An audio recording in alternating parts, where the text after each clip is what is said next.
بسم اللہ الرحمن الرحیم۔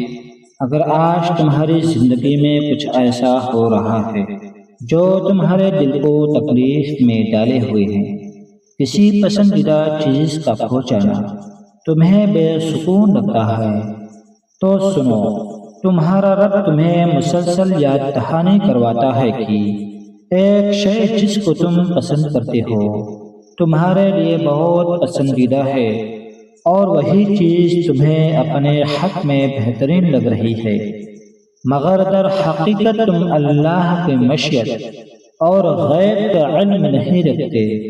یاد کرو وہ وقت ام سلمہ رضی اللہ تعالی عنہ اپنے شوہر کی شہادت کے بعد شدید غم سے نڈھال تھی، اور بہترین ہمسفر کو کھونے کا دکھ انہیں بے چین کیے رکھتا تھا، مگر اس وقت انہوں نے اپنے رب سے یاد دعا کی کہ اے اللہ، تو مجھے مصیبت سے نجات عطا فرما، اور میرا جو نقصان ہوا ہے اس کے بدلے بہترین نعم البدل سے نواز۔ تم جانتے ہو کہ اللہ نے انہیں نبی پاک صلی اللہ علیہ وآلہ وسلم کی صورت میں ایسا بہترین اور عظیم نعم البدل عطا فرمایا کہ جس کا وہ کبھی تصور بھی نہ کر سکتے تھے۔ بے شک میرے رب کی عطائے گمان و بیان سے باہر ہوتی ہے، تو اگر آج تم اپنے غم کے اندھیروں کا علاج یقین کی روشنی سے کرو گے تو بہت جلد تمہاری گھٹن زدہ زندگی میں تازہ ہوا کا جھونکا ضرور آئے گا۔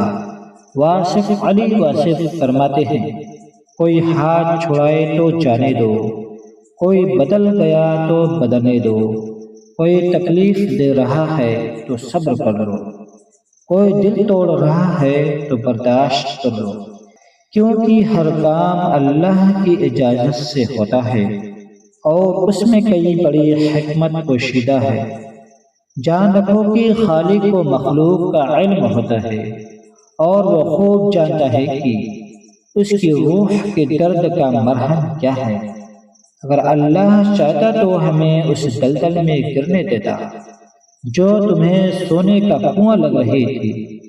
یاد رکھو کبھی کبھی اللہ کی رحمت تمہیں اس وقت تھام کر کنارے پر لے آتی ہے جب تم سمندر کی پرکشش اور خوبصورت لہروں میں ڈوب رہے ہوتے ہو۔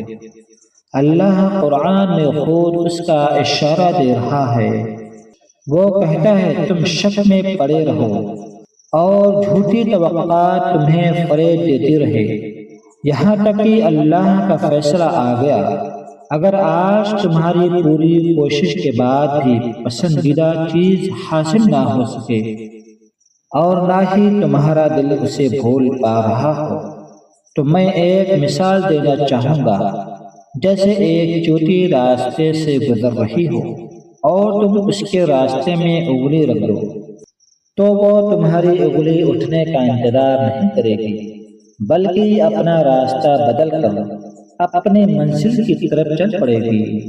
یاد رکھنا، من پسند منزل انہیں کو ملتی ہے جو اپنا راستہ بدل کر اپنی منزل کی جانب اپنے رب پر بھروسہ کر کے اپنا سفر اس کے حوالے کر دیتے ہیں۔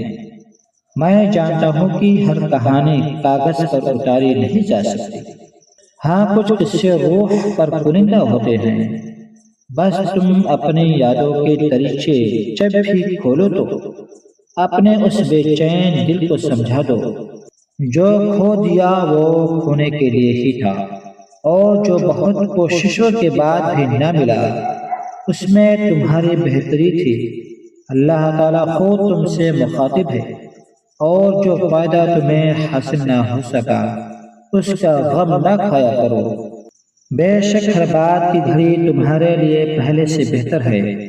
مطمئن رہنا، وہ مہربان بہت جلد لا حاصل عطاؤں کو ایسے کرشمے دکھانے والا ہے جو تمہاری پوری زندگی کو خوشیاں سے بھر دے گی۔ ان قریب وہ اپنی رحمت کی ایسی جلوہ گری دکھائے گا کہ ہر اندھیرا اجالے میں بدل جائے گا۔ انشاءاللہ میری دعا ہے کہ اللہ آپ سب کو شاد و آباد رکھے۔ جزاک اللہ۔